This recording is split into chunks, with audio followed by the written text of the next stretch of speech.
Kayaknya pasti. Apa kurang mahal? No, gimana ngeliatnya? Adanya pakai apa sih? Kayaknya tak kurang ke sini teh. Udah sih kayaknya. Gak tahu ya. Yang lalu ya? Pokoknya mau yang urgensi atau belakang dulu urgensi terus baru aku ngobrol kontrak bilang. Ini panjangnya ini. Ya. Bagiannya Gimana ini yang oke siapa? Ini yang baru duduk sebenarnya, baru sebenarnya. Boleh. Ya, terus. ini yang gue udah kamu sih tujuannya mengurangi kemacetannya kamu mau itu Iya. ya terus kata gue sebenarnya sudah ada transportasi lain. Yes. Apa ini gimana? Mulainya halo semuanya gitu, halo semuanya kenapa gitu? Halo semuanya.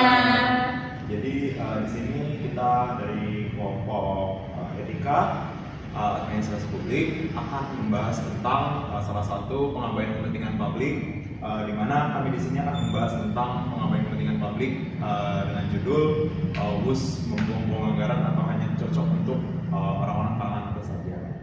Nah, di sini ada saya Raymond, Ada saya Siti Amalia.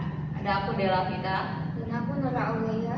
Nah, mungkin awal-awal kita akan ngomongin dulu nih gimana latar belakang WUS ini nih. Nah, mungkin latar belakang WUS ini sendiri tuh dari proyek kerjasama antara PT KAI dan PT dan perusahaan dari Cina serta pemerintah Cina nih.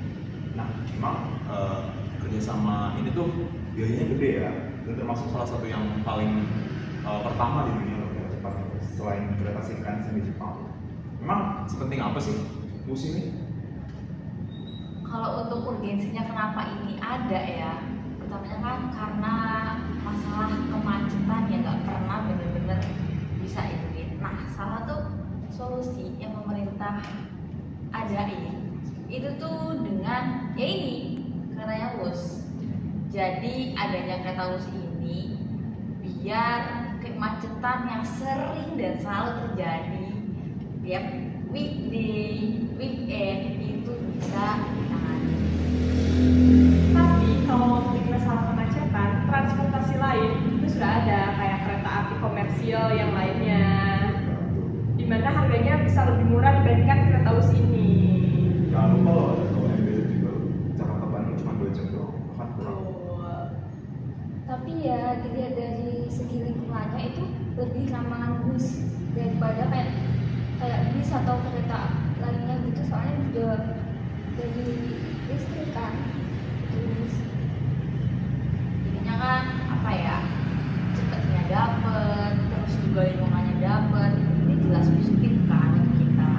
Itu loh kenapa harus tidak ada. Udah ada kereta komersial kalau biasa, lebih murah, lebih cepat, dan tiap hari tuh ngangkutnya loh lebih banyak dari bus loh. Kereta yang Jakarta Bandung itu balik tuh lebih banyak dari bus loh, yang cuma 29.000 penumpang per hari. Bus juga kan nggak sampai langsung di Bandungnya. Iya, di pinggiran Bandung loh. Iya, di mana butuh waktu lagi harus ke Bandungnya. Tuh. Apalagi tapi WUS ini tuh apa ya, katanya para menteri kita itu tuh mendorong ekonomi loh, dari mulai dari jadi destinasi wisata, terus juga membuka lowongan kerja. selain itu kan juga buat itu loh, kayak kemajuan teknologi di Indonesia sendiri itu biar lebih bisa bersaing lah sama negara-negara lainnya gitu. Tapi kan WUS ini ngabisin biaya banyak. Iya, bahkan menteri kita aja bilang, Menteri Keuangan pada periode Jokowi dulu bilang tuh kalau WUS ini tuh buang-buang anggaran. Bahkan Pak Ignatius Jonan aja selaku mantan Direktur KAI bilang kalau WUS ini tuh ya balik modalnya lama gitu. Jadi dua orang besar itu udah bilang kayak gitu kan termasuk susah dong untuk melihat WUS ini sebagai proyek yang mengutamakan kepentingan publik ini. Tapi ya itu aku baca itu dari artikel bahwa kepala perwakilan Kemenhub Provinsi Jawa Barat itu bilang kalau pembangunan kereta cepat ini tuh merupakan inisiatif yang sangat strategis. Jadi itu tuh buat keunggulan Indonesia dalam penyediaan infrastruktur high-tech. Tapi kan ngabisin hutangnya besar sekali. Iya. Ada 73,1 triliun. Balik modalnya kira-kira berapa lama? Lama banget tuh hutangnya. Kan nggak setiap hari juga orang-orang naik WUS. Dengan dana yang sebesar itu bisa digunakan untuk pembangunan yang lainnya. Tuh. Cuma kan kita lagi fokus ke ini loh guys. Jadi kan ini masalah utamanya biar kemacetan yang selalu terjadi di antara Jakarta dan Bandung ini kan bisa terurai. Terus kedua, kita nggak bisa bohong kalau apa ya, kegemarannya para warga ibu kota yang mau ke Bandung biar kayak gitu tuh dengan lewat yang apa namanya tadi itu transportasi lain kayak ya lewat mobil gitu kan atau enggak kereta lain itu tuh benar-benar menyumbang apa ya, emisi karbon yang gede gitu loh. Benar-benar itu juga kasih efek jelek. Makanya harus ini selain bikin cepet itu ramah lingkungan banget ya kan. Gitu loh. Kalau MBZ itu nggak pernah macet kok. Saya sering kok bolak-balik Jakarta Bandung naik tol MBZ itu nggak pernah macet kok. Artinya dengan nggak pernah macet itu otomatis jarang dong karbon emisinya itu nggak berkumpul di situ aja. Tapi itu kan menurutmu ya, tapi aku lihat dari Twitter itu banyak yang bilang sempet itu kayak dia itu bilang kalau bus itu bisa cepat buat estimasi apa itu Kedatang apa ya, apa itu istilahnya? Mungkin dengan waktu 45 menit itu menurut kalian cepat untuk orang-orang atas, ya. Tapi kan yang bisa pakainya cuma orang-orang kalangan atas aja. Kalangan-kalangan bawah tuh nggak pernah bisa nyobain kecuali waktu masa-masa gratis aja. Bayangin loh dengan awal tiket di bawah 100.000 dengan tiket hampir 200.000 bahkan lebih.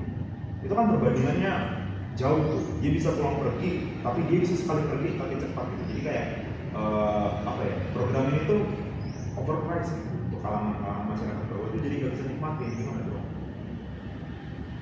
Cuman yang aku tahu dengan adanya bus ini tuh apa ya, itu tuh juga membuat branding kita sebagai negara itu jadi naik.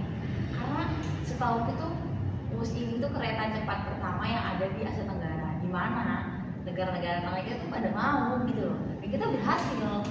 Itu kan pencapaian juga kan. Itu kan positif buat kita. apalagi juga itu jalurnya juga mau ke Surabaya. Yes. Jadi bayangin dari Surabaya ke Jakarta cuma 3 jam. 3 jam. Tapi yang saya baca banyak loh masyarakat yang terdampak gara-gara pembangunan ini. Banyak masyarakat yang rumah-rumahnya jadi digusur. Bayangin loh, kalau prestasi dapat tapi masyarakatnya yang kena juga gitu, itu kan jadi pedang bermata dua. Gimana tuh?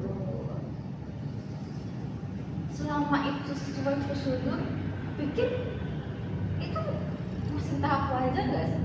Memang udah sesuai prosedur. Aku tahu iya.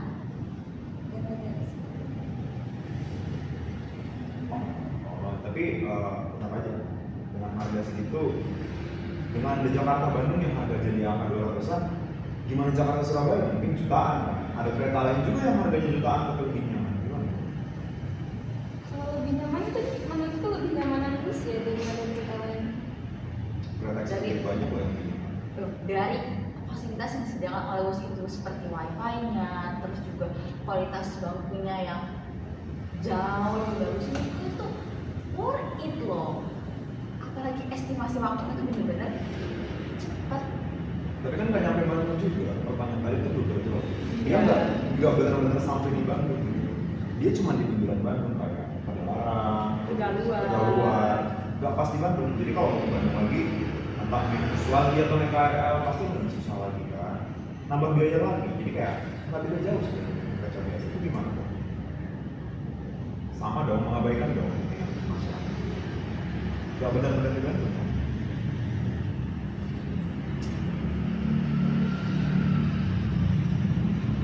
Ya mungkin siapa tahu nanti ada perpanjangan ke Bandung atau singgah dari Bandung, kita nggak tahu karena proyek ini kan masih Jakarta Bandung doang.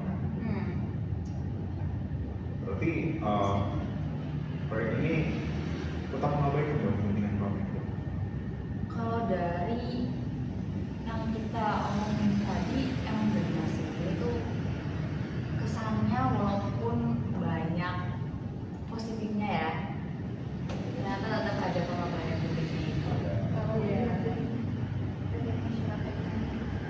Jadi proyek itu sendiri tuh apa ya?